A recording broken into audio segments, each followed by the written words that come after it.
ওম নমো শ্রীকৃষ্ণ।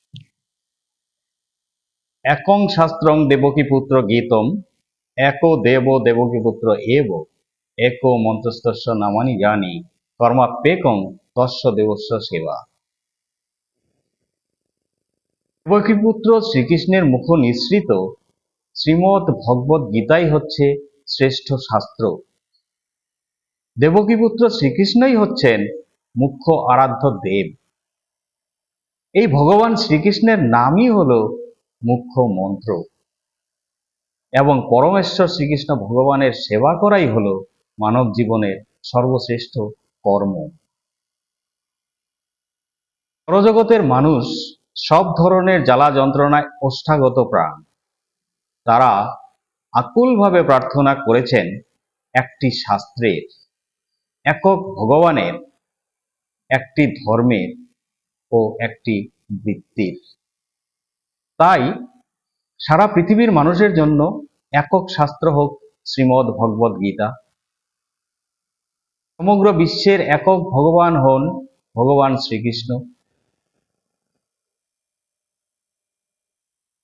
বর্তমানে কলিযুগে মানুষের শক্তি সীমিত, আয়ু কম। এই কম সময়ে একক জীবনে বেদের কঠিন কঠিন নিয়মকানুন, যজ্ঞ, তপস্যা, সাধন মানুষের পক্ষে করা সম্ভব নয়। বাল্যে খেলাধুলা, কৈশোরে বিদ্যালয় শিক্ষা, যৌবনে বিয়ে করে সন্তান লালন পালন করা, এসব করতে করতেই মানুষ কখন বার্ধক্যের দোরগোড়ায় এসে উপস্থিত হয়। তাই কলিহত জীবদের এই সংসার সমুদ্র নির্বিঘ্নে পাড়ি দিতে একটাই মন্ত্র, একটাই শক্তপোক্ত জাহাজ, যে জাহাজের আশ্রয়ে থাকলে কুমির, স্টিংরে, শার্ক বা বিধ্বংসী ঝড় কোনো কিছুই আপনাকে কিছু করতে পারবে না।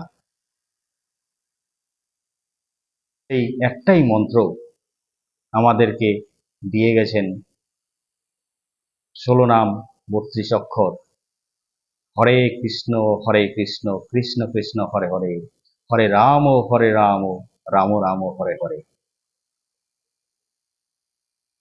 সবাই একবার আমার সাথে বলুন, হরে কৃষ্ণ।